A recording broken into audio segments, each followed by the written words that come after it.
Mais je vais transmettre des choses qui émanent de monsieur le maire de Vézelay, dont vous savez certainement qu'il a des hautes responsabilités à l'hôpital d'Auxerre. Donc je vais commencer par ça et ensuite un certain nombre de points qui ont été soulevés par notre conseil municipal et validés par le conseil municipal dont fait partie André Villiers. Donc en ce qui concerne notre maire, je vous lis tel que des médecins spécialistes viennent à Auxerre pour consulter sur la journée, évitant aux patients un déplacement à Paris ou à Dijon, avec fatigue, stress, pollution des ambulances et embouteillage. Les horaires et correspondances actuelles imposent, semble-t-il, venant de Paris, un départ avant 7 h pour être en consultation, à 10 h dans le meilleur des cas, et un départ avant 17 h pour retour sur Paris. Ce fonctionnement perd sa rentabilité pour l'hôpital, certains médecins ne veulent plus venir. Où est le patient, le service public et le malade dans tout cela? Pour Dijon, c'est la même galère. Les médecins doivent venir en voiture, la fatigue est pour eux. Il leur est plus confortable de rester à Dijon. Un premier point, en ce qui concerne le croisement entre le service public des transports et le service public de santé. Donc c'est le point transmis par monsieur le maire. Ensuite, en ce qui concerne le conseil municipal, vous savez évidemment l'importance touristique, et je pense que Gérard Delorme sera à peu près d'accord avec moi sur le Vézelien, puisque c'est un sujet qui concerne. Donc, dans le cadre de la valorisation du territoire, il y a des projets touristiques entre Châtel et Sermizel, le premier les lieux en randonnée sur le week-end, qui sont mis à mal par les nouveaux horaires. De même, l'accès à Sermizel pour desservir Vézelay et le grand site. Donc c'est un deuxième problème de dessert touristique adapté. Voilà. Quant au troisième souci que nous avons, il concerne les personnes à mobilité réduite pour une destination qui est on ne peut plus touristique. Donc l'écart pose un gros problème pour toutes les personnes à mobilité réduite, mais également pour les personnes âgées et pour les familles avec poussettes, que ça décourage totalement de prendre le train, parce que les cars sont dans un accès extrêmement malaisé avec la hauteur des marches. Et quand tout à l'heure vous avez mis dans la diapositive suivante la mise en accessibilité pour les arrêts d'Avalon, Clemcy, Corbigny à Auxerre, et Auxerre, on voulait vous dire que beaucoup de gens avaient fait l'essai à Cravant. Savez-vous à quelle hauteur est le quai à Cravant? Il est à 70 cm. Or, Cravant est une plateforme tournante, donc la mise en accessibilité de Cravant nous paraît prioritaire. Il y a beaucoup de gens qui ont fait l'essai, puisque le car, ce n'était pas possible d'aller en car, d'aller en train jusqu'à Cravant, et après, de faire par d'autres moyens Cravant-Vézelay. Or, vu la hauteur du quai, c'est impossible pour toutes les personnes à mobilité réduite, toutes les personnes âgées et les familles avec poussettes. Parce qu'il y a la possibilité effectivement d'un élévateur, mais aller déplacer un canon pour des gens qui sont quand même pas en fauteuil, c'est impensable. Donc, il faut un petit peu le service public, ça veut dire les PMR, ça veut dire le tourisme, et ça veut dire les malades. J'en ai fini, excusez-moi d'être un peu véhément, mais... Je vais te répondre parce que moi j'aime bien ces réunions, on mélange tous les problèmes. Ah bah non. Si. J'ai attendu, j'avais 3 problèmes, je ne les ai pas mélangés, je vais t'expliquer. Concernant les personnes à mobilité réduite, oui. La loi nous impose d'avoir un certain nombre de gares équipées pour ce faire. Et ce que l'on met en plus, c'est l'accès-terre qui permet la prise en charge de ces personnes par des véhicules adaptés pour les amener sur la gare la plus proche et qui est équipée pour ce faire. Et là, c'est Avalon et Auxerre sur les deux. Avalon, Auxerre, comme ça. Voilà. Avalon, Auxerre et il y a des agents, je précise qu'il y a des agents de la SNCF qui attendent les personnes. Mais exactement. Les femmes avec poussettes, les personnes âgées ne sont pas en fauteuil. Non, c'est pas la notion de fauteuil qui compte, que c'est même pas ça. C'est la mobilité réduite qui peut être temporaire. On est bien d'accord. Et alors ils font quoi? Ils dérangent les gens pour faire... Eh bien, on va t'expliquer, voilà la réponse qu'on va te donner. Et qu'un maire ne sache pas ça, ça m'inquiète. Au niveau du service accessible, au niveau de Clemcy et Avalon, donc c'est un service de réservation. Pareil, vous avez le numéro mobile. Personne ne le fait, personne n'a envie de déranger la planète entière juste parce qu'on a des problèmes de mobilité. Il faut être raisonnable, enfin. Les gens sont citoyens. Mais alors, qu'est-ce qu'ils veulent? Par exemple, vos cars monstrueux. Non, on prend ces cars-là. Le Cravant, il serait à hauteur. Ça poserait pas de problème. Savez-vous à quelle hauteur il est? Mais prenez le quai à Cravant, vous verrez. je te dis ce qui est prévu et ce que l'on fait.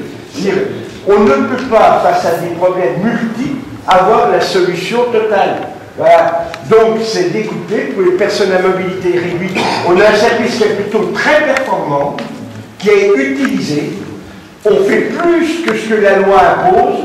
Et c'est pas parce que tu as Vézelay qu'on va faire quelque chose de spécifique pour le maire. Non, mais Deuxièmement, c'est pour un lieu touristique. Deuxièmement, pour le lieu touristique, parlons-en. On a financé pendant 3 ans une navette touristique répondant à la problématique que tu as posée. Le constat a été fait que les gens ne l'utilisaient pas. Et donc, il était décidé, avec le maire de Vézelay, avec le maire d'Avallon, avec le maire de Saint-Mizel, d'arrêter cette navette-là. De l'arrêter parce qu'elle n'était pas utilisée. Monsieur le représentant de la commune d'Avallon, qui en plus est président de l'office de tourisme, je crois, en charge du suivi de l'office. Oui, exprimez-vous là-dessus pour bien répondre que moi je viens tout entendre, mais il faut avoir un fil conducteur à travers le temps. Hein. On n'est pas en train de parler de la navette, hein. On est en train de parler de l'accessibilité de Vézelay pour les personnes âgées, les gens avec... Non. Il a parlé de l'accès touristique entre Saint-Mizel, Vézelay et Avallon. Tu as parlé de ça, c'était le deuxième point.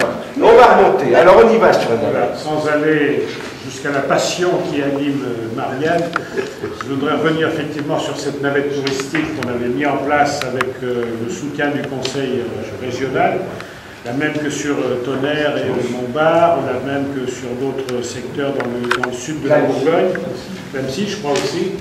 Et c'est vrai qu'elle avait une vocation touristique puisqu'on avait ajouté à l'intérieur de la navette un commentaire sur les sites qui étaient traversés, passés par la vallée du Cousin, parce qu'il y avait aussi un attrait touristique. Il n'y a pas que Vézelay comme attrait touristique sur le territoire, et ça, je tiens à rappeler, il y a aussi autre chose, même si à Vézelay, c'est vrai que vous êtes bénis des lieux. Mais je voulais rappeler aussi que le département de Lyon, qui avait participé la première fois, n'a pas voulu participer par la suite pour financer cette navette. Hein, je crois que ça, il ne faut pas le perdre de vue. Et il se trouve que le président du conseil départemental, André Villiers, est aussi conseiller municipal de Vézelay, et qu'aujourd'hui, il aurait mauvaise grâce à dire « Moi, je défends l'accessibilité à Vézelay par les transports routiers ». Et il faut bien te mettre dans l'idée, Marianne, que de toute façon, on n'ira jamais par le train à Vézelay et qu'on est bien obligé de prendre des bus pour accéder à Vézelay, que l'on parte de Servizel, d'Avallon ou de Châtel-François, même si on emprunte le canal pour arriver jusque dans notre belle région. Voilà, je crois qu'il faut aujourd'hui pas tout mélanger hein, dans ce domaine-là.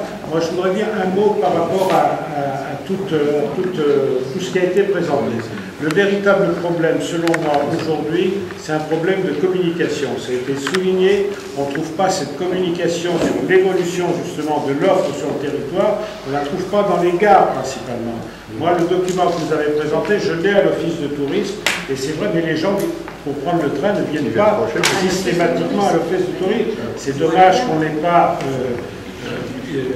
adapter une communication justement au changement et notamment sur le transport routier, parce qu'aujourd'hui on n'a pas une culture du bus dans le département de Lyon, mais sans doute ailleurs, c'est souvent vrai aussi à la campagne. On le voit puisqu'à l'office de tourisme par contre on nous demande pour aller de tel endroit à tel autre, est-ce qu'il y a un bus? Et on a une véritable faillite dans le département de Lyon. Les lignes gérées par le conseil départemental, là encore, sont illisibles. On ne sait pas, on voit des bus qui passent, qui s'arrêtent, on ne sait pas d'où ils viennent, on ne sait pas où ils vont, et il n'y a souvent personne dedans. Donc, à partir de là, c'est difficile d'amener ces gens qui n'ont pas l'habitude de prendre le bus pour un usage particulier, à le prendre comme solution alternative au train.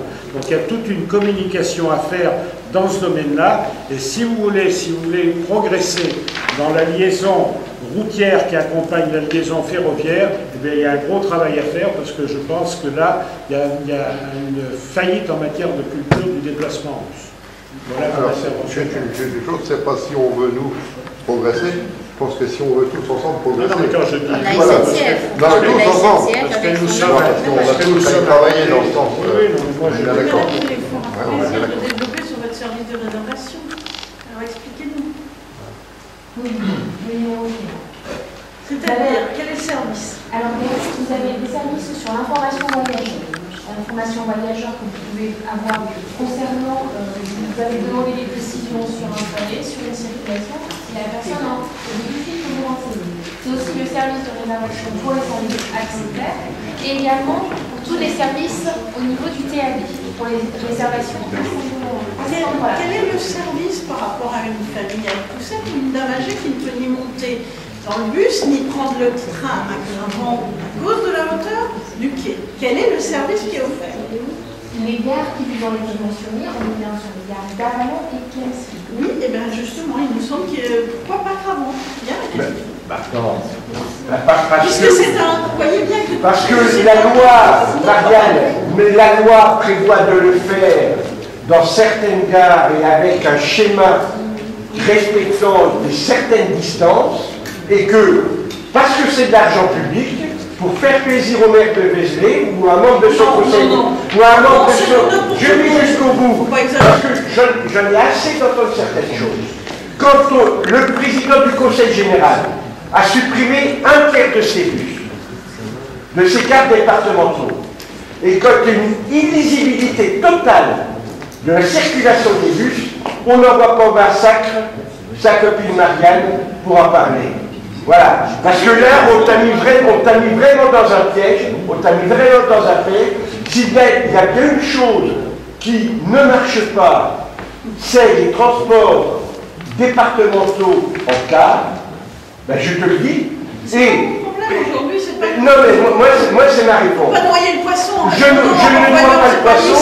Je dis qu'il y a à une distance de Clamcy à Vallon, ça fait une cinquantaine de bornes. Sur 50 km. Hein, 45. 35. Il y a 35 km. Au but de l'Aussois, voilà, c'est mieux. Donc il y a 35 km. Il y a 2 gares de référence qui sont adaptées. On pense que les personnes les plus distantes sont à 17 km. Il y a un service au téléphone, c'est un numéro vert. On réserve 48 heures à l'avance. On est pris en charge par un taxi et arrivé à la gare, on est pris en charge par un personnel de la SNCF qui était mobilisé. Voilà comment réponse à la mobilité réduite, qu'elle soit permanente, pérenne ou temporaire. C'est donc ce que nous allons dire demain à tous nos touristes, personnes âgées, familles avec poussettes et PMR, on va leur dire tous dans les services, vous allez en être noyés. Moi je vous assure, c'est très bien, j'entends bien ta réponse Michel, pas de souci, ça va être une communication que nous ferons à tous les gens qui arrivent à Saint-Mizel-Vézelay, pas de souci, je t'entends bien. C'est une réponse, je l'ai notée. Une autre remarque par rapport à ce qui a été dit tout à l'heure, vous avez évoqué une liaison possible entre Clamcy, justement, Vézelay, Avalon, et pourquoi pas plus loin, parce que aujourd'hui... Et après Dijon. Et après Dijon, voilà, le plus gros trafic que l'on a aujourd'hui à Avalon en bus, c'est la liaison quotidienne entre Avalon et Dijon. Pour 1,50 € certes, mise en place par le Conseil général de la Côte d'Or. Et je peux vous dire que les week-ends, on n'a plus un bus, mais on a 2 bus qui font la liaison parce qu'ils sont complets tous les week-ends, le vendredi soir et le dimanche de l'autre côté. Donc ça répond à un véritable besoin. Donc il y a le bus Buissonnière qui passe par les petites communes autour des Poisses et compagnie, et il y a une ligne directe aujourd'hui qui passe par l'autoroute qui permet notamment aux étudiants de rejoindre Avalon. Et ça concerne aussi les gens de Bermenton par exemple qui viennent prendre ce bus.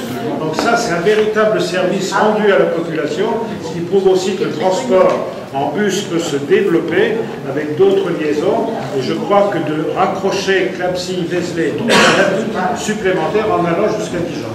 Non, mais je rejoins complètement cette proposition parce que je souhaitais la faire, vous l'avez faite, et je la rejoins complètement parce que je pense que c'est pas Cédric qui raconterait sur cette liaison à favoriser. Et puis tout à l'heure vous avez parlé d'information et de communication et avant de m'en aller, je voudrais revenir, je pense qu'il y a un manque d'information justement sur ce service de bus en mouvement. Et puis, quand je prends ces petites fiches, donc très franchement, je vous avouerai maintenant, je prends une loupe. Et le fait de tout...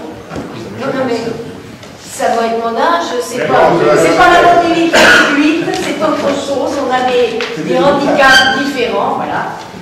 Et puis par ailleurs, enfin je m'en suis rendu compte plusieurs fois quand les personnes me cherchent leurs horaires dans les gares, et parce que je donne des conseils de temps en temps maintenant, et qui disent, mais pour aller à Clamecy, effectivement, on voit Corbigny à Vallon, Paris-Bercy, ou Paris-Bercy, Corbigny à Vallon, et puis pour voir Clamecy, c'est là qu'il faut prendre la loupe.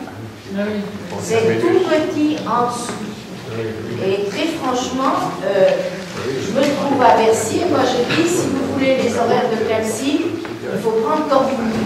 Et je trouve que c'est quand même, ça manque de visibilité. Et le fait de rajouter les liaisons Cermisel, Vézelay, les liaisons Barbus sur ces fiches-là, c'est vraiment ça complique beaucoup la vie.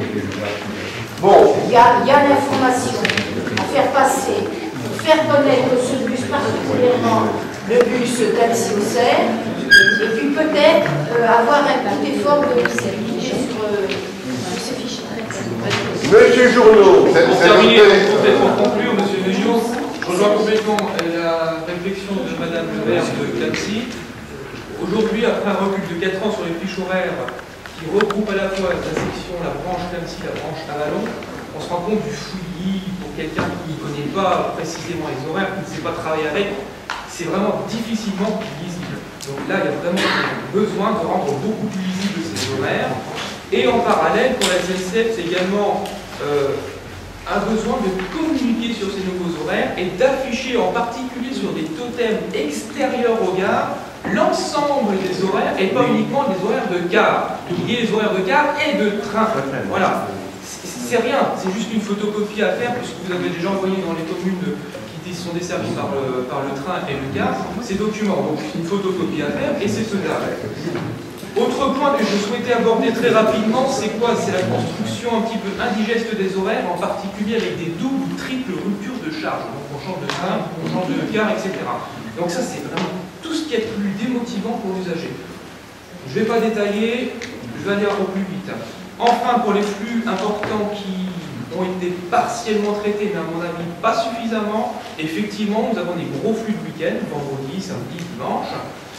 Nous avons également des flux estivaux. On a pu remarquer que le nouveau retour, et c'est qu'un seul retour aujourd'hui qui est à Vallon, Auxerre et changement de train, à Vallon-la-Roche et changement de train à La Roche pour Paris, il y a une fréquentation. Donc on a vraiment offert un produit à l'usager et l'usager l'utilise. Alors là, je pense qu'il serait un petit peu plus important de faire un aller-retour supplémentaire sur Clamecy en train, un aller-retour complet sur Avalon, en période estivale. Là, on est uniquement en période estivale. C'est ce qui ne se fait pas encore aujourd'hui. On a simplement un retour supplémentaire en train, et de Clamecy, c'est un quart, il faut changer à Auxerre, et de nouveau à La Roche, si on veut rejoindre Paris. Pour les flux de week-end, aujourd'hui, la seule chose qu'il y a, c'est effectivement un train supplémentaire qui vient jusqu'à Vallon, ce qui serait judicieux d'équilibrer avec un train supplémentaire sur Clamecy. La même chose pour le dimanche, avec des offres commerciales qui peuvent être très intéressantes. Par exemple, vous prenez ce dernier train du vendredi soir et vous le prenez un peu plus tôt le dimanche en milieu d'après-midi, un aller-retour à 20 € par exemple. Là, il y a une offre commerciale qui peut être intéressante à faire et développer, faire connaître vraiment ce produit, ce nouveau produit, même si effectivement on a eu 2 allers-retours en train en moins, c'est pas une bonne chose. Des gares qui sont passons par la nationale de 50 000, c'est pas l'idéal, ça c'est une réalité. Après, bien évidemment, il faut maintenant aller de l'avant. Voilà. Alors, sur la qualité des cars, par ailleurs, à part les bons qu'on a identifiés, on a des marchés en cours et c'est au moment où le marché évolue qu'un certain nombre de solutions seront apportées. Sur le confort, sur l'accessibilité, sur tout ça. Mais les choses sont faites progressivement parce que c'est avec de l'argent public.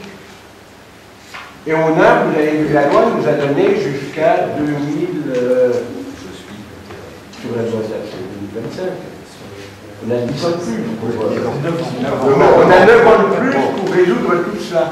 Bon, on le fait, mais l'autre point, c'est que ce que vous nous avez donné là, c'est arrivé lundi, hein? Oui, j'ai envoyé dimanche. On est mercredi, bon. Non, mais Ils sont doués, mais ils dorment, pour le mois de novembre. ils dorment un peu plus que moi, c'est 4 heures par nuit, quand même. Donc, alors, Je le ferai tout à l'heure à la oui, SNCF non, mais également. l'idée, il faut travailler par rapport au calendrier. On peut très bien vous amener des solutions très rapides, c'est-à-dire dans le mois, sur des demandes qui ont été faites de bus, d'arrêt et autres. Et là, on a bien levé, on va aller vite.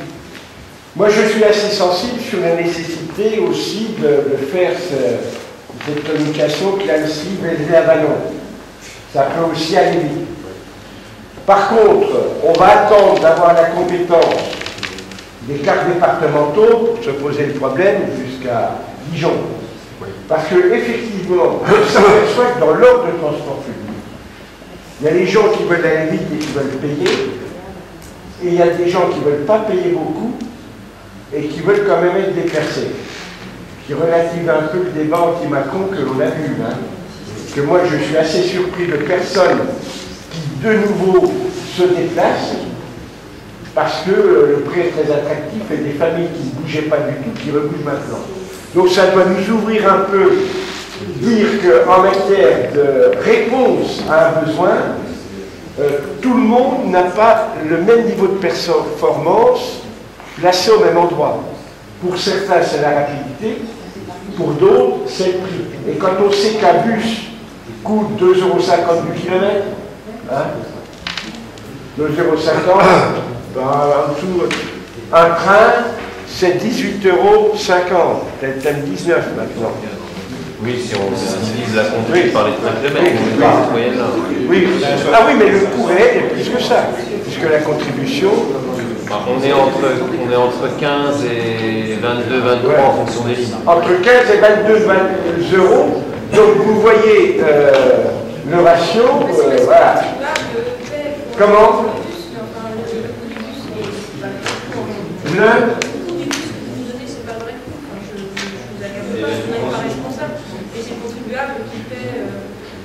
Pour la réflexion des routes, etc. Ah non, non, là sur ce débat-là, madame, toutes les études montrent qu'on est sur des fausses réalités. Quand vous regardez sur les transporteurs routiers, sur l'écart et autres, quand vous regardez la contribution qu'ils ont par ailleurs sur d'autres sujets, toutes les analyses montrent que ce qui est dit d'une façon générale, les gros culs plus la chaussée qui ne payent pas, c'est pas 50. Mais c'est partiellement vrai aussi, monsieur. Hein? C'est partiellement vrai aussi. Non. Vous avez des études faites, il y a des études réalisées par des universitaires, notamment chez quelle université de Paris, qui a travaillé sur des analyses croisées, parce que c'est dur de retrouver la vérité. C'est pas vrai. C'est pas vrai.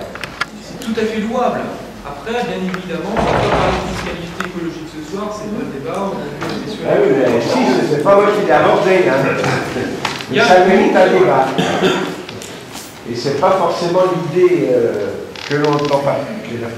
Oui, madame. Oui, je voulais, sans revenir très en arrière, je voulais quand même revenir sur le fait que Arcy, Vincelles ne soit pas du tout desservi par l'État. Je trouve ça quand même dommageable.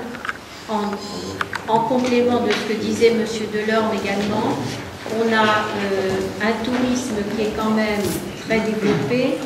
D'ailleurs, vous avez fait un bilan estival, c'était bien aussi pour vous rendre compte de ce qui se passait un petit peu sur ces lignes-là. C'est quand même assez dommageable qu'on abandonne. Bon, je sais que Vézelay ne manque pas de visiteurs, c'est sûr, mais comme dit M. Delorme, il n'y a pas que Vézelay, et cette région-là est quand même un peu mal desservie. Arcy l'est quand même plus du tout, avec bon, des gares dont la desserte va peut-être s'améliorer, il y aura une meilleure communication, mais ce n'est pas le cas actuellement. Et puis Vincelles qui est complètement délaissé, et alors qu'ils ont un camping, 18 000 nuitées cette année. Mais attendez, on ne vient pas au camping en bus. En train, Non, mais on vient pas. si c'est le long du canal, les randonneurs, il y a beaucoup de vélos. il y a les gens du Mais canal. non, mais ceux qui sont en vélo font les 5 km. C'est du vélo aussi. Les gens qui font du vélo comme le vélo dans le train, ils font les 5 km en vélo. Monsieur Nouvel, sans polémique, Comme vous avez dit, de manière très posée, vous avez expliqué les complémentarités, les alternances, bus, train, les lignes, etc. Il y a un système. Si on applique la même chose, encore une fois, entre Champs et Vincennes, on répartit, on ne perturbe pas. Une fois ça s'arrête, il y a une ligne de train, peu importe de quel côté. Non. Il s'arrête à Vincennes et c'est l'autre. Moi, la seule solution, c'est de voir. Ça ne change rien. Si, parce que la personne qui s'arrête et qui met sa voiture là, si elle revient et que c'est un arrêt dans l'autre sens, c'est perturbé. Partout, il y a des systèmes. Moi, par contre, je vais vous faire une avancée. On va regarder comment évolue la fréquentation de Champs-Saint-Brie par rapport au potentiel que vous dites avoir sur Vincennes, qu'on pourra mesurer partiellement par les bus. Et pourquoi pas supprimer Champs-Saint-Brie et mettre Vincennes? J'ai une proposition. Elle n'est pas proposée, elle est différente. Vous expliquez tout à l'heure qu'en termes de communication, parce que là il y a un problème de fond, il était peut-être judicieux de séparer l'information, les supports, en disant il y a deux lignes. Même si elles partent toutes, ou on dit toutes à Auxerre, il y en a une qui va à Classy, il y en a une qui va à Valence. On peut très bien décider, en termes de communication, et puis sur le plan opérationnel, ça n'a rien changé, qu'il y a une ligne qui prend Vincennes et il y a une autre qui ne prend pas Vincennes, qui est un champ. Et c'est tout. Les gens le savent, c'est une question de pure communication. Et les gens qui savent qu'ils partent de Vincennes, ils ont leur train, leur bus, et ceux qui partent de Champs ont leur train, leur bus. Oui, mais celui-ci, il est comment? On ne peut pas séparer ces communs en deux lignes. On ne peut pas séparer, parce que forcément, ils se rejoignent entre Cravant et Auxerre. Et pourquoi ils se rejoignent? La communication. Parce que, bah oui, il y a deux branches, on a une pas de bois, c'est la Cravant et c'est leur bazar. En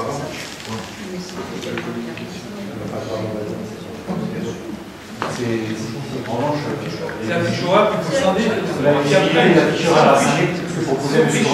Ça, c'est effectivement en termes de Et en scindant la fiche horaire, bien évidemment, moi je rejoins complètement le fait qu'il y a une fiche horaire pour Clamecy, dessert de Vincennes, une autre pour Avalon, dessert de Champs, par exemple. Et ben voilà.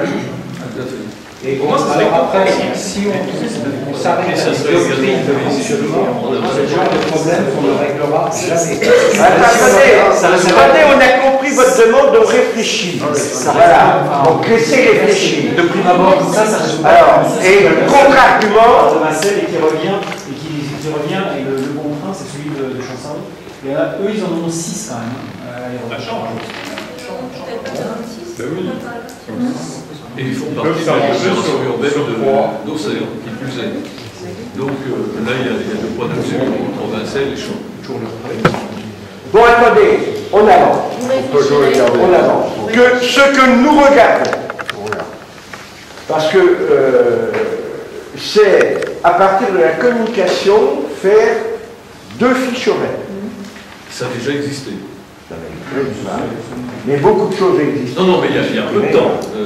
Bon, de faire deux fiches horaires, une sur la branche Corbigny, Ravant, Clamecy, Auxerre, et une sur Avalon, Auxerre. De dire qu'à Champs-Saint-Brie, qui ont combien d'arrêts actuellement? On n'en laisse que 3, qui seraient liés soit à Avalon, soit à Corbigny, et à Vincennes, on en met 3, qui seraient liés soit à Corbigny ou à Avalon. Ok? Ensuite, par contre, est-ce que dans ces cas, on maintient l'arrêt bus? Non. Il est plus utile. Donc on gagne du temps, on arrête l'arrêt bus. Vous fabriquez une exception par rapport au schéma d'organisation qui est celui-là. C'est-à-dire que quelqu'un, peu importe la branche, peut partir en train, et dans la mesure où il respecte les horaires de cette branche, eh bien, il est sûr qu'il peut revenir en bus au même endroit, parce qu'il aura mis sa voiture, ou quelqu'un va le chercher au même endroit. Regardez, toute cette organisation. Non mais, vous avez tous les arrêts de train, vous avez tous les arrêts de train qui sont associés à un arrêt de bus. D'accord? Non. Mais si, regardez, tous les arrêts de train sont associés à un arrêt de bus. Sauf, aujourd'hui, vers Menton, nous en avons discuté. Et si il ne s'agirait pas à ce moment-là de recréer une exception à Vincennes, c'est-à-dire que les gens, ils partent en bus ou en train, et ils reviennent en train ou en bus. Mais ils savent qu'ils peuvent partir et revenir au même endroit. Les arrêts de train sont liés à un arrêt de bus. C'est pas celui. Si regardez, tout, je dis bien, c'est pas dans les deux sens. Tout, dans le schéma tel qu'il est là, tous les arrêts de train sont associés à pas à la même heure. Mais pas à la même heure, nous sommes d'accord. C'est pas la même heure. Donc, c'est tout ça. On parlait tout à l'heure de complémentarité de mobilité. C'est qu'à un endroit donné, là où il y a le train, on peut partir en train ou en bus et on peut revenir en bus ou en train. On choisit ses horaires. Mais non, parce que c'est pas la même heure. Bien sûr, mais on choisit ses horaires. Regardez la carte, elle parle d'elle-même. Aujourd'hui, il n'y a qu'une exception. Là où il y a une gare de train, c'est à Vallon, vers Menton. Donc on se posait la question tout à l'heure de dire que ce serait logique qu'il y ait un bus à Vermenton. Si on se pose la question du train vers à Vincennes, ne fabriquons pas une nouvelle exception. On enlève en termes de mobilité et de complémentarité. On enlève le bus. Non. Ah ben si. De toute façon, il faut qu'on... Champs-Saint-Brie, il n'y a pas de bus. Champs-Saint-Brie, il n'y a pas de bus. Si vous en choisissez un des deux, non mais, attendez, moi il faut, si on fait un changement, il faut qu'il soit gagnant-gagnant. Voilà, pour qu'il soit gagnant-gagnant, il faut que l'avantage qu'on vous donne à un moment donné, on en récupère une partie pour gagner du temps sur le reste. Voilà, là je veux pas... Je parle de service au public et de cohérence, de complémentarité qui sont les... Attendez, vous partez, moi j'aime bien les choses simples. Il y a un arrêt Vincennes qui est lié, train qui est lié à Corbigny, là ici, au Serre. Bon. Vous prenez donc le train à Vincennes, vous partez sur Paris, vous revenez par un train qui s'arrête là, vous n'allez jamais reprendre un bus. Ah ben, c'est ce que le système doit le permettre, puisque c'est fait pour ça. Non, si j'ai un horaire qui me convient à un endroit donné, et que le train ne s'arrête pas, je sais que j'ai un bus en complément. Mais non, vous ne l'aurez pas au même horaire. Pas au même horaire, bien sûr, puisque ce ne sont pas les mêmes horaires. Ça permet une continuité territoriale. Je pars d'un point, je reviens à ce même point, que ce soit en bus ou en train, mais peut-être avec des horaires différents. Mais vous n'aurez pas... Moi, je vous suis parfaitement. Je vous suis parfaitement. Parce que les gens qui n'ont pas c'est la logistique de pouvoir revenir, excusez-moi, les gens qui n'ont pas la souplesse, ils vont se dire, si je loupe tel train, j'en ai pour 2 heures après, qu'est-ce que je fais quand je suis un habitant de Vincennes? Mais qu'est-ce que je suis un habitant de Saumur et que je loupe les trains? J'attends 4 heures pour avoir un TGV et revenir. On parle pas de Saumur. Ah non, mais je vous dis. Oui, mais pour revenir, les gens regardent la gamme de possibilités qui est la leur pour faire un choix. Soit je prends le transport en commun, aller par exemple par le train et revenir éventuellement par le bus, ça lui permet d'éviter l'autre solution qui vient et qui simplifie tout. Moi j'entends ça journellement à Maïlaville. Ah ben au retour, donc ça ne me convient pas. Ben, qu'est-ce que je fais? Je prends la voiture. Je prends la voiture et je vais à Vincennes. Autrement dit, alors qu'on a un bus qui passe devant, je suis tout à fait... La logistique. Donc on ne demande rien de plus. Sur le plan des coûts, c'est exactement la chose. et vous avez une souplesse d'emploi. Vous prenez l'exemple de Mailly-la-Ville. Non, mais oui, Mailly-la-Ville, allez-y, expliquez ce que Mailly-la-Ville, si je regarde, il y a bien un arrêt-train, il y a bien un bus. Non, il y a un bus pour le premier train du matin. Voilà. On va pas, c'est bien ce que je dis, on ne va pas vous mettre des bus en permanence. On ne demande pas des choses en plus pour recréer X circulation, mais qu'il y ait une logique. Quand on passe d'un point, on puisse revenir à ce point, soit en train, soit en bus, en fonction de l'horaire. On voit bien que ça existe théoriquement, mais ce n'est pas sur les bons horaires. Oui, mais c'est ce qu'on expliquait en intro de la différence. Dans le schéma tel qu'il est, il y a une exception sévère Menton. Et pourquoi je reparle de ça? C'est parce que dans notre petite discussion à propos de Vincelles, si on supprime le bus, et bien dans ce cas-là, on recrée une nouvelle exception. La logique aller-retour, peu importe le moyen. C'est ce que vous nous avez expliqué depuis longtemps au niveau des systèmes de transport. Je crois qu'il faut l'étudier sur. Oui. Ça Je vous laisse y réfléchir. Où est-ce que ça va être? Il faut le temps que ça monte au cerveau aussi. Je voudrais préciser quand même que ce qui a prévalu pour un arrêt ferroviaire à Champs-Saint-Brie, Il y en a qui n'ont rien compris. c'est la présence d'un lycée quelque part. Donc là, on est sur des fréquentations qui étaient faibles à Champs-Saint-Brie en période scolaire, effectivement. Je pense qu'il faut être prudent et attendre les fréquentations au Mais mois de septembre. Champs-Saint-Brie est aussi desservi rien à par voir. le quart de l'agglomération auxerroise. Il faut le savoir aussi. D'une part, d'autre part, les déplacements de lycée, c'est, alors effectivement, ça mérite une étude, c'est en général le lundi matin, et puis surtout le vendredi après-midi, lorsque les filles sortent. C'est donc... Ou les internes, mais il n'y a pas forcément des internes. Il n'y a pas que des internes, mais ça correspond à un créneau d'horaire, c'est soit un bus, soit un train, je n'en sais rien, mais là, il y a un flux particulier. C'est quelque chose qu'on va noter sur l'année. D'accord. Alors, juste une question par rapport à Champs-Saint-Brie, au terme de nouvelles, au niveau de la descente de la communauté de Samoa, on n'était pas sur une liste en carte, on était sur une liste en TAL. En TAL et en transport à la demande. Donc, avec des horaires, bien précis pour les horaires des arrivées à. Je vérifierai tout ça. Après, effectivement, en termes de transport scolaire, ils ont pris la compétence, mais on ne peut pas maintenant. C'est-à-dire on parle de l'exception Champs-Saint-Brie pour les questions de lycée. Et ça fait partie des transports scolaires. Il y a des transports scolaires qui sont faits par le. C'est pas là, c'est la ligne Auxerre à Vallon de transport scolaire. Non. Dans le cas présent, Pas sur la ligne ferroviaire Auxerre à Vallon. La particularité de Champs-Saint-Brie au niveau du lycée, c'est un lycée professionnel. Qui en termes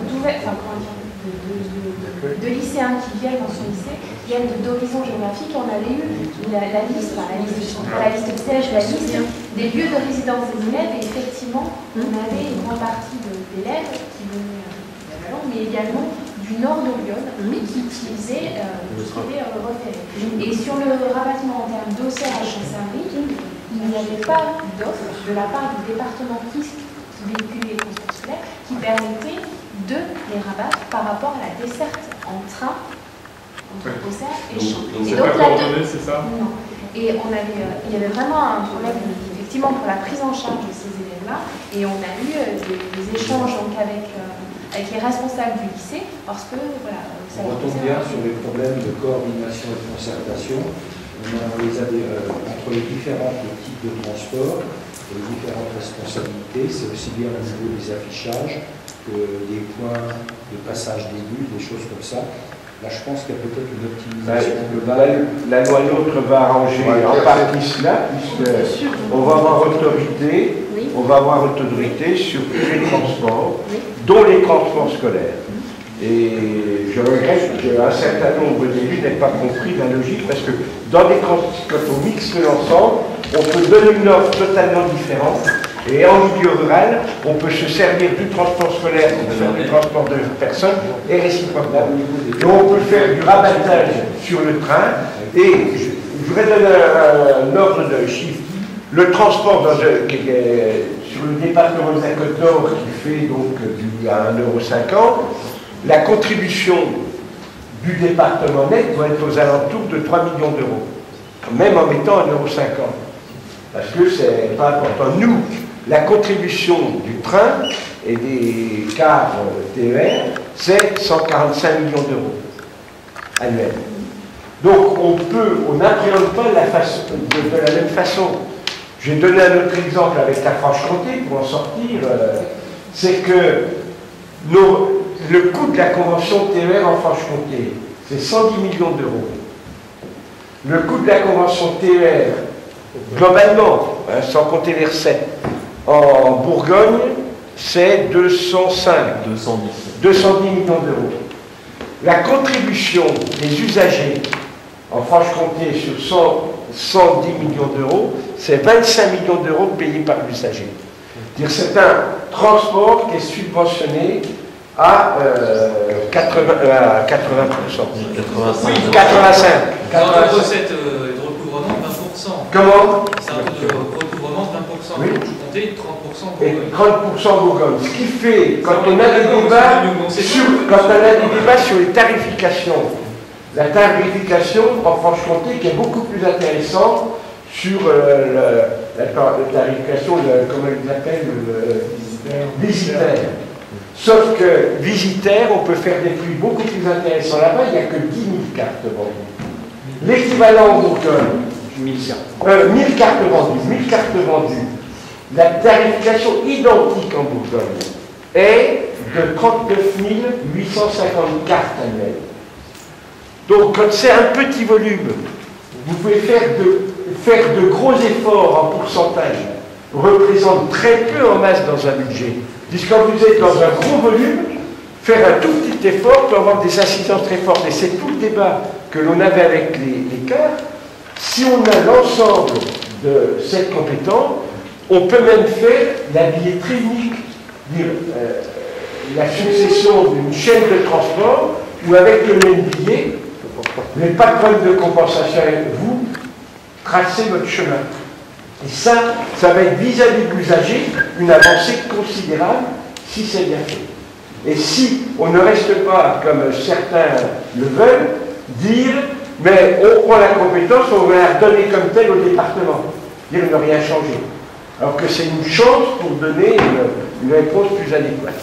C'est d'avoir une politique de transport optimisée dans la région. Exactement. Oui. Si vous rétablissez l'arrêt du train à Vincennes sans toucher à ce de Chat, vous pouvez supprimer le trajet en car de Cravant à Auxerre. De Cravant à Auxerre. Pourquoi le cercle? Mais non, attendez, ce transport-là, c'est pour faire un ballon au cerf. C'est la correspondance à Auxerre. C'est la correspondance à Auxerre. C'est la correspondance à Cravant. Il n'est pas là pour aider ce qu'on disait. On peut peut-être gagner du temps en supprimant l'arrêt de Vincennes en bus, en car. Ce qui permet de gagner 2-3 minutes sur le temps de transport. Bon, on va étudier ça. L'idée est, on retient ça et on fait travailler cela, de dire on déconnecte les deux en termes de communication. Il n'y a plus que 3 arrêts à Champs, il y a 3 arrêts à Vincennes, mais qui sont sur des branches différentes. Voilà, ok. En termes de réponse de délai, on peut s'attendre à quoi? Eh bien, on vous donne une réponse quand on vient en novembre. Ah, si on peut résumer quelques vents, on va essayer de le faire avant. C'est pas mal, hein.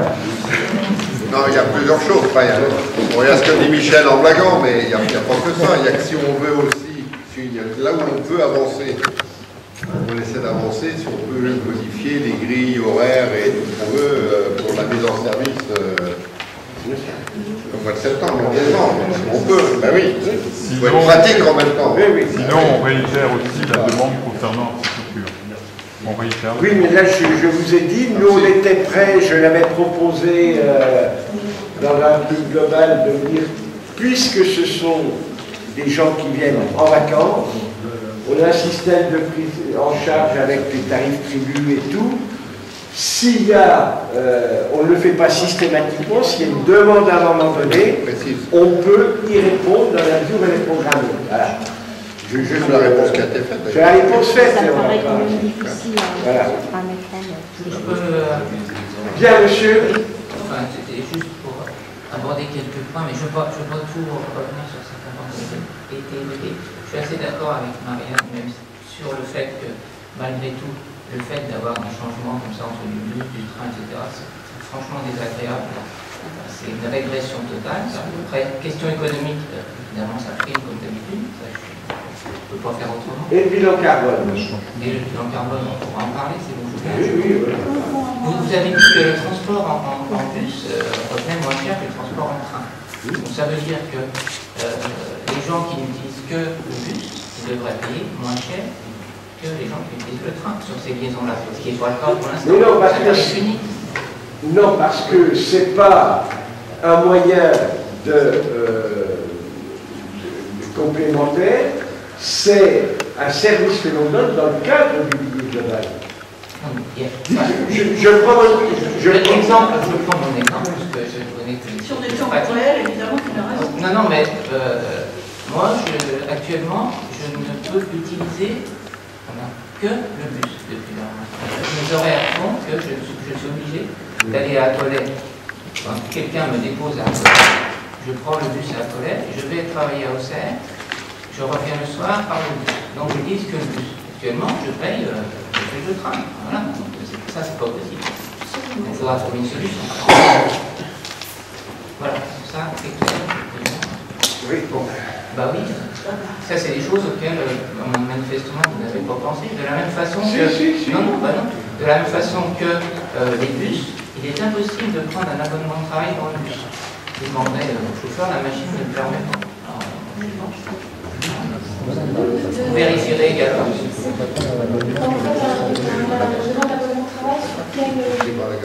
Un abonnement de travail entre Vermonton et Auxerre. Parce qu'en fait, jusqu'à présent, on parle essentiellement de personnes, j'ai rien contre, qui vont travailler, qui vont sur Paris, tout ça, mais ça serait quand même bien un jour de considérer pour le développement de notre région et pour l'amélioration du bilan carbone, de considérer les gens qui sont dans nos régions, dans nos régions un peu perdues, et qui travaillent à Auxerre. Ça serait bien que vous puissiez développer cette offre, parce que si effectivement on avait à Auxerre des bus qui permettent de nous emmener dans les différents, j'avais déjà dit à la dernière réunion ça, avec la communauté d'Auxerrois, de faire des liens pour aller travailler, il y aurait peut-être plus de monde dans le bus, ça, voilà. Donc ça serait quelque chose à étudier, ça serait une offre multimodale comme vous l'appelez.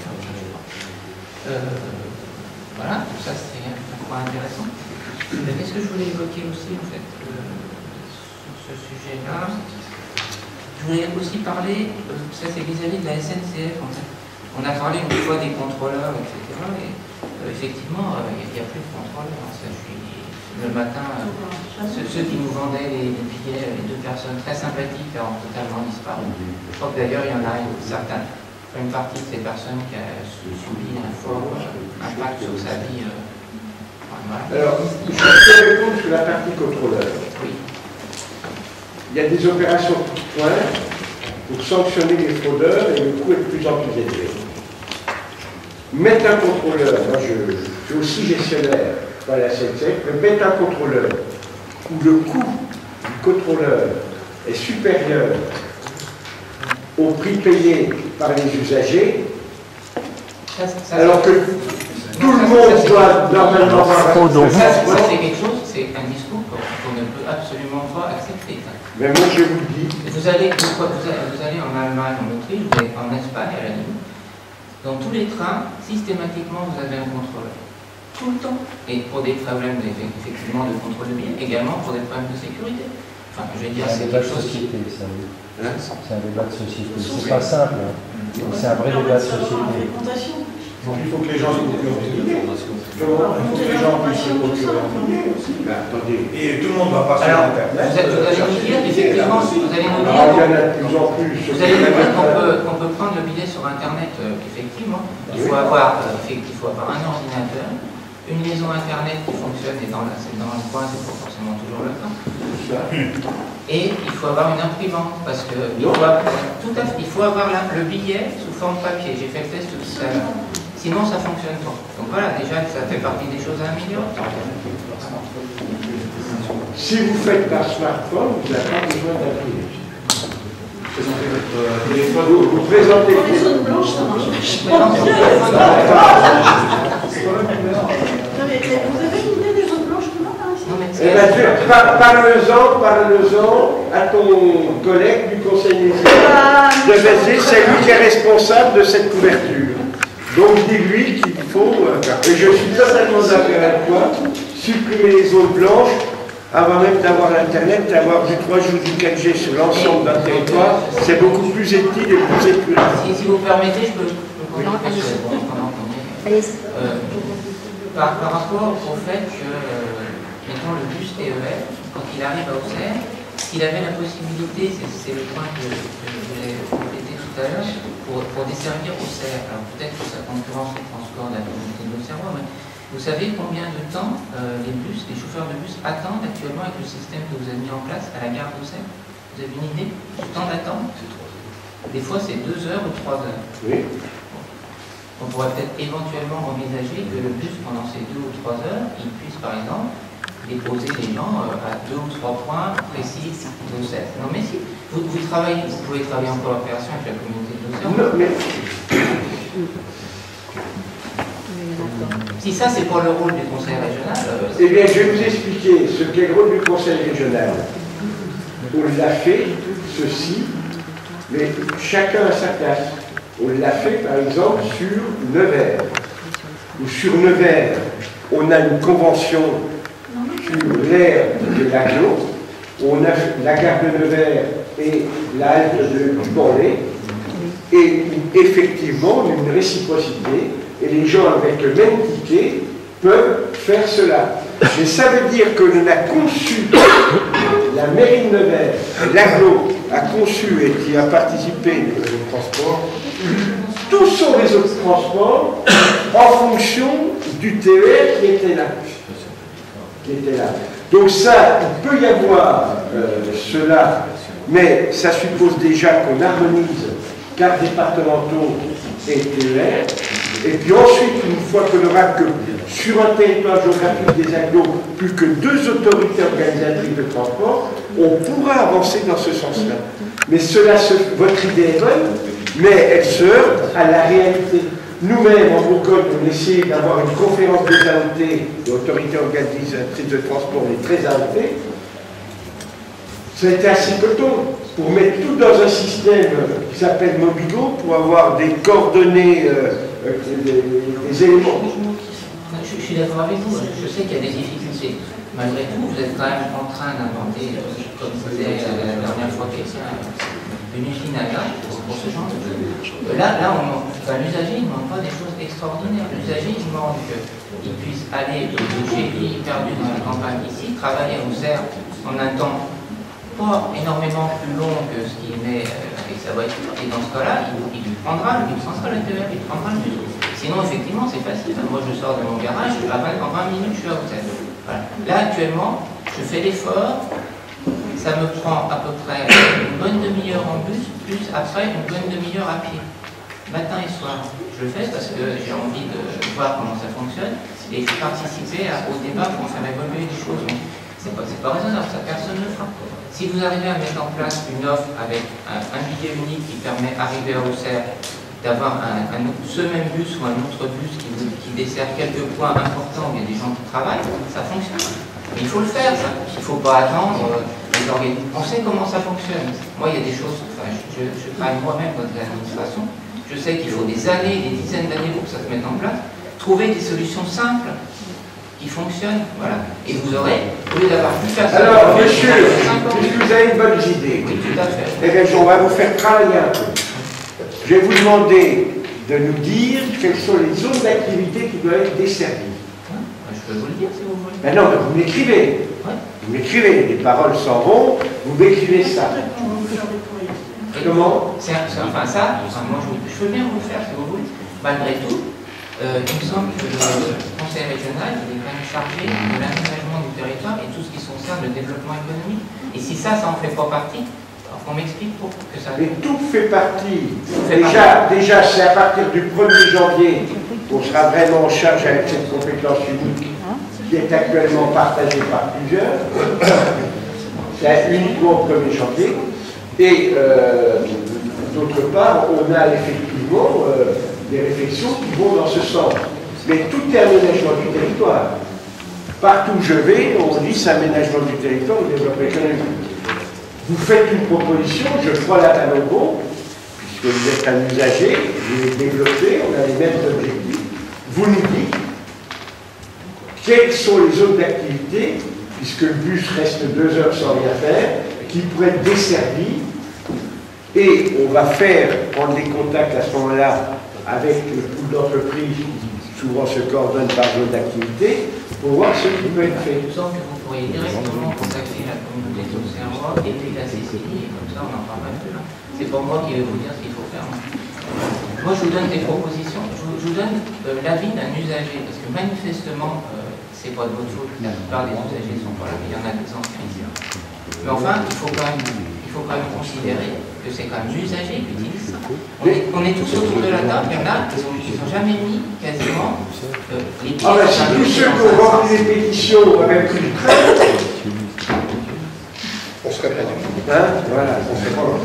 Là, donc je vous demande de me confirmer cette idée par courrier, par mail, et de dire votre intuition, quels sont les lieux où ça pourrait être jouable. Voilà.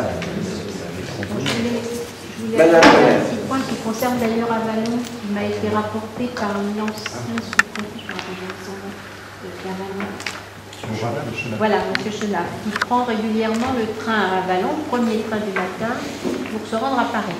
Alors il me dit à cette heure-là, la gare est fermée. Bon, lui, il prend son billet par Internet, il n'y a pas de souci.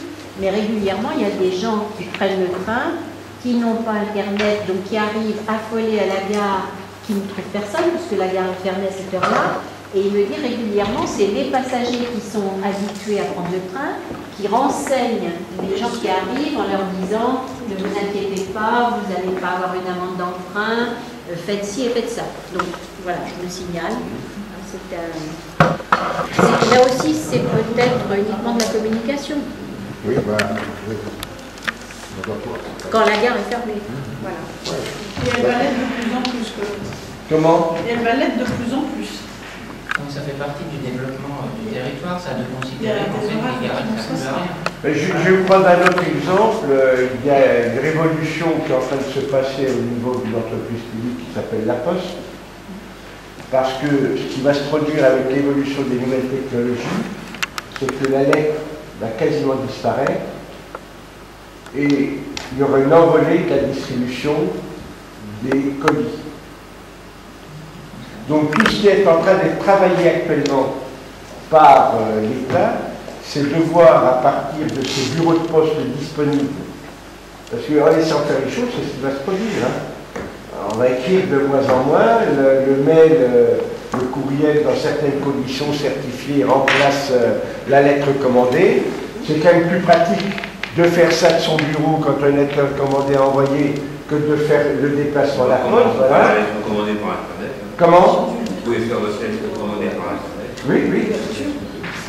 Donc, c'est une tendance de la société qui est amenée par les usages. Et ça va aller en s'accélérant. D'où l'idée qui se développe actuellement dans la révision de l'action publique de l'État, d'utiliser ces surfaces disponibles pour faire des maisons de services publics ou de services au public, dans lesquelles on pourrait concentrer un certain nombre de choses. Et nous, on réfléchit par rapport à la territorialisation de l'action publique.